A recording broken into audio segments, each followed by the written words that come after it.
हरे कृष्णा। शुद्धता सबको पसंद है। हम अपने दैनिक जीवन में भी शुद्ध वस्तुओं का प्रयोग करने का प्रयास करते हैं, चाहे वो भोजन सामग्री की बात हो या फिर सोने और चांदी की। भगवान को भी शुद्धता पसंद है। शुद्ध मन से, हृदय से की गई उनकी सेवा, उनकी भक्ति और प्रार्थना ये भगवान को ज्यादा आकर्षित करती हैं। और इसीलिए इस आषाढ़ मास में कम से कम प्रत्येक मनुष्य को ये प्रयास अवश्य करना चाहिए कि वो अपने मन को शुद्ध रख सके, बिना किसी बाहरी मिलावट और गंदगी के। इसी विचार के साथ इस समय हम श्रवण कर रहे हैं आषाढ़ मास की सुंदर पौराणिक कथाओं का। तो चलिए आज की कथा आरंभ करते हैं। ऋषियों ने कहा, हे सूत गोस्वामी, आप स्वामी पुष्करणी तीर्थ की महिमा का और भी गान कीजिए, हम और सुनना चाहते हैं। ये सुनकर सूत गोस्वामी कहते हैं, हे मुनिगण, जो भी मनुष्य स्वामी पुष्करणी तीर्थ में स्नान करते हैं वे तामिस्त्र, अंधतामिस्त्र, महारौरव, रौरव, कुंभीपाक, कालसूत्र, असिपत्रवन, कृमिभक्ष, अंधकूप, सदंश, शालमली, लालाभक्ष, अविचित, सारमेयादन, वज्रकर्णक इत्यादि 28 नरकों में नहीं गिरते। और आपको जानकर आश्चर्य होगा, ये सारे नरकों के नाम हैं। जो दूसरों के धन, संतान और स्त्रियों का अपहरण करते हैं वे बहुत वर्षों तक तामिस्र नामक भयंकर नरक में गिरते हैं। जो अधम मनुष्य माता पिता और ब्राह्मणों से द्वेष रखते हैं वे 10,000 योजन विस्तृत कालसूत्र नरक में डाले जाते हैं। जो वेदों का उल्लंघन करते हैं, गलत रास्ते पर चलते हैं, उनको यमदूतों द्वारा भयंकर असिपत्र वन में गिराया जाता है। जो मनुष्य पंच यज्ञों का अनुष्ठान किए बिना भोजन करता है, पकवान, दाल, शाक आदि अन्न पंक्ति भेद करके खाता है, उसे कृमि भोजन नरक में डाला जाता है। वहाँ पर सैकड़ों कीड़े उन्हें खाते रहते हैं और वो भी कीड़ों को ही खाता रहता है। जो स्नेह अथवा बल से ब्राह्मण का धन हड़प लेता है, जो राजा या राजपुरुष दूसरों के धन का अपहरण करते हैं वे सदंश नामक भयंकर नरक में गिरते हैं।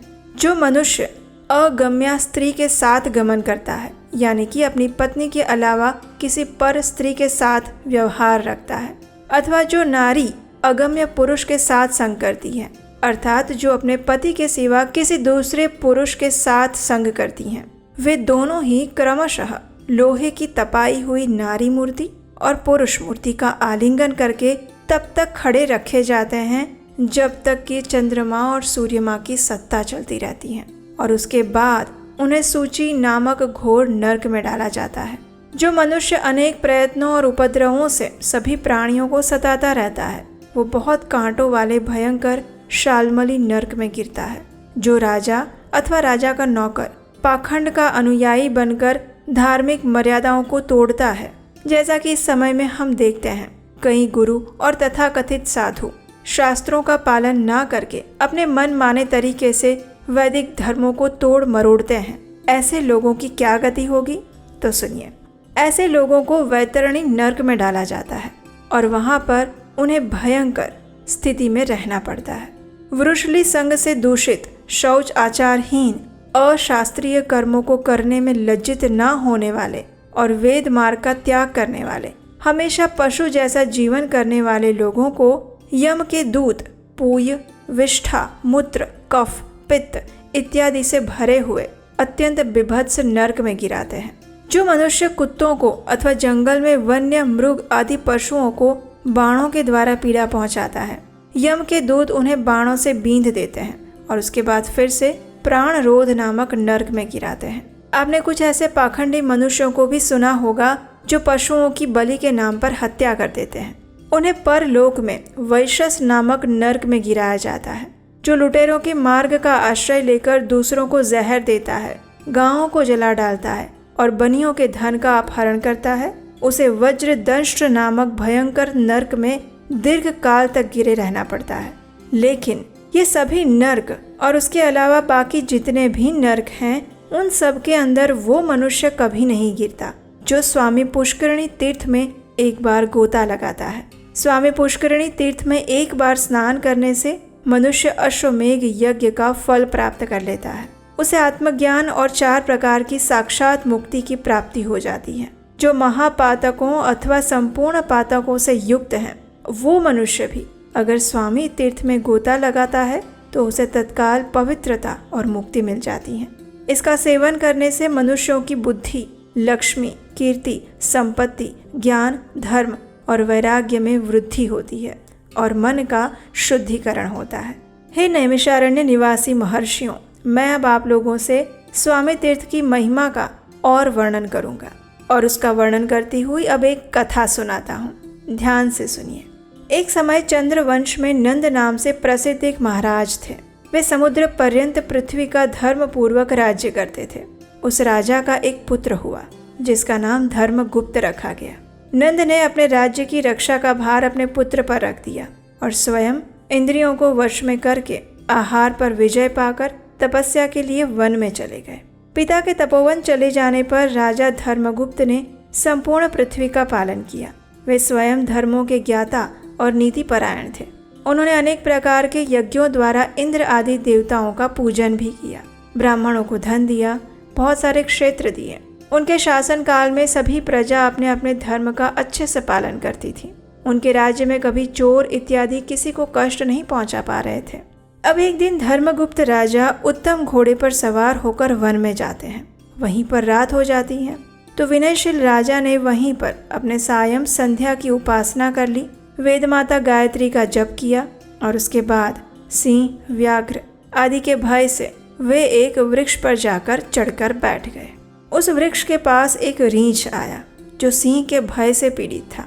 वन में विचरने वाला एक सिंह उस रीछ का पीछा कर रहा था। रीछ उस वृक्ष पर चढ़ गया।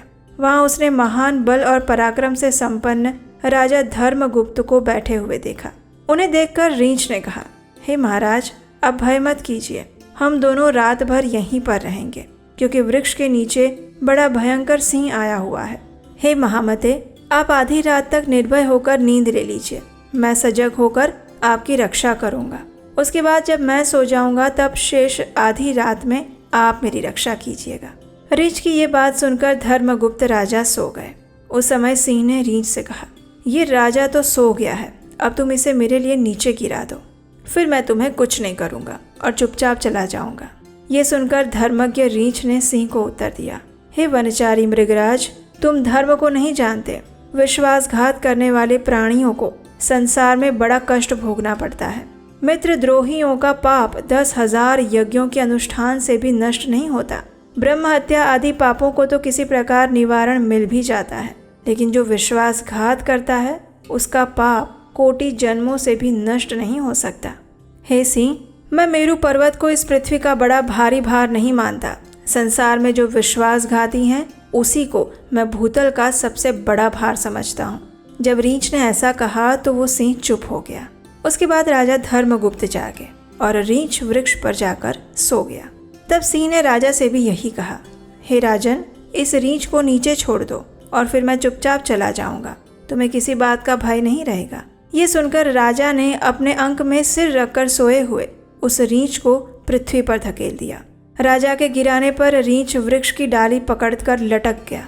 वह पुण्यवश वृक्ष से नीचे नहीं गिरा। अब वो राजा के पास आकर क्रोध में कहने लगा, हे राजन, मैं इच्छा अनुसार रूप धारण करने वाला ध्यान काष्ठ नामक मुनि हूँ। मेरा जन्म भृगु वंश में हुआ है। मैंने स्वेच्छा से रीछ का रूप धारण किया था। मैंने तुम्हारा कोई अपराध नहीं किया था, फिर सोते समय तुमने मुझे नीचे क्यों धकेल दिया? जाओ, मेरे शाप से बहुत शीघ्र ही अब तुम पागल हो जाओगे और संपूर्ण पृथ्वी में विचरण करते रहोगे। राजा को इस प्रकार श्राप देकर मुनि ने सिंह से कहा, तुम सिंह नहीं महायक्ष हो। पहले कुबेर के मंत्री थे।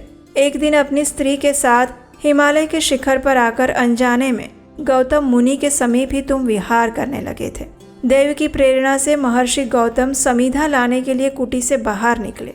उन्होंने तुम्हें नंगा देखकर इस प्रकार श्राप दिया था, अरे तू मेरे आश्रम में आकर निर्वस्त्र खड़ा है, अतः अभी तो सिंह हो जाएगा। इस प्रकार तुम्हें सिंह योनि प्राप्त हुई थी। हे मृगराज, ये सारी बातें मैं ध्यान से जानता हूँ। जब ध्यान काष्ठ मुनि ने ऐसे वचन कहे तो उसने सिंह का रूप त्याग कर कुबेर सचिव के रूप में दिव्य यक्ष का शरीर धारण कर लिया और उसके बाद वो हाथ जोड़कर कहने लगा, हे महामुने, आज मुझे अपने समस्त पूर्व वृत्तांत का ज्ञान हो गया। गौतम जी ने श्राप देते समय उसके उद्धार का समय भी इसी प्रकार बताया था। उन्होंने कहा था कि जब रीछ रूपधारी ध्यान काष्ठ के साथ तुम्हारा वार्तालाप होगा तब तुम सिंह देह त्याग करके यक्ष रूप धारण कर लोगे। इतना कहकर वो यक्षराज मुनिवर ध्यान काष्ठ को प्रणाम करके उत्तम विमान पर बैठ गया और अलकापुरी में चला गया। नृपश्रेष्ठ धर्मगुप्त को पागल के रूप में देखकर मंत्री लोग उन्हें नर्मदा के तट पर उनके पिता नंद के पास ले गए और उन्हें बताया कि आपके पुत्र की बुद्धि विकृत हो गई है। अपने पुत्र का ये वृत्तांत सुनकर राजा नंद उसे साथ लेकर अचानक ही जैमिनी मुनि के पास गए और उनसे इस प्रकार कहने लगे, हे ऋषिवर, मेरा पुत्र इस समय उन्मादग्रस्त हो गया है। हे महामुने, इस रोग के निवारण का कोई उपाय बताइए। ऐसा पूछने पर मुनिवर जैमिनी ने दीर्घ काल तक ध्यान किया और फिर कहा, राजन, तुम्हारा पुत्र ध्यान काष्ठ मुनि के श्राप से उन्मत्त हुआ है। इस श्राप से छुटकारा पाने के लिए मैं तुम्हें एक उपाय बताता हूँ। सुवर्ण मुखरी नदी के तट पर एक वेंकट नाम से प्रसिद्ध पर्वत है जो सभी पापों का हरने वाला और परम पवित्र है। उसके शिखर पर स्वामी पुष्करिणी नामक एक बड़ा भारी तीर्थ है। वहीं पर इसे ले जाओ और उसी के जल में उसे स्नान करवाओ। ऐसा करने से उसका उन्माद तत्काल नष्ट हो जाएगा। ये सुनकर राजा नंद ने मुनि श्रेष्ठ जैमिनी को प्रणाम किया और पुत्र को लेकर स्वामी पुष्करिणी तीर्थ में गए। वहां नियम पूर्वक पुत्र को स्नान करवाया और स्नान करते ही उसी क्षण उसका उन्माद नष्ट हो गया।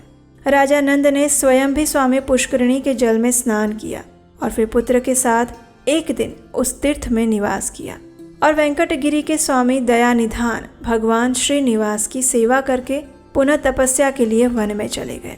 पिता के चले जाने पर राजा धर्मगुप्त ने भगवान वेंकटेश्वर में भक्ति रखते हुए ब्राह्मणों को बहुत धन धान्य और क्षेत्र प्रदान किए।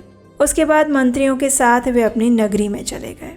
कथा का समापन करते हुए सूत गोस्वामी कहते हैं, हे ब्राह्मणों, इस प्रकार मैंने आप सबसे राजा धर्मगुप्त की ये कल्याणमयी कथा सुनाई। जो भी मनुष्य इस कथा का श्रवण मात्र भी करता है या उसका पठन करता है वो ब्रह्म हत्या इत्यादि से भी मुक्त हो जाता है। और यही थी हमारी आज की आषाढ़ मास विशेष कथा।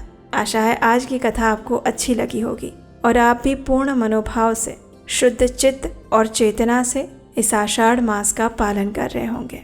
अगर आज की कथा अच्छी लगी है तो इसे लाइक कीजिए और भी लोगों को शेयर कीजिए। उन्हें भी इस कथा को सुनने के लिए प्रेरित कीजिए। ऐसा करने से ही हमारी वैदिक संस्कृति के ज्ञान का प्रचार अधिक से अधिक लोगों तक होगा। और हम आपसे मिलेंगे इसी कथा श्रृंखला की अगली कड़ी के साथ कल प्रातःकाल। हरे कृष्णा।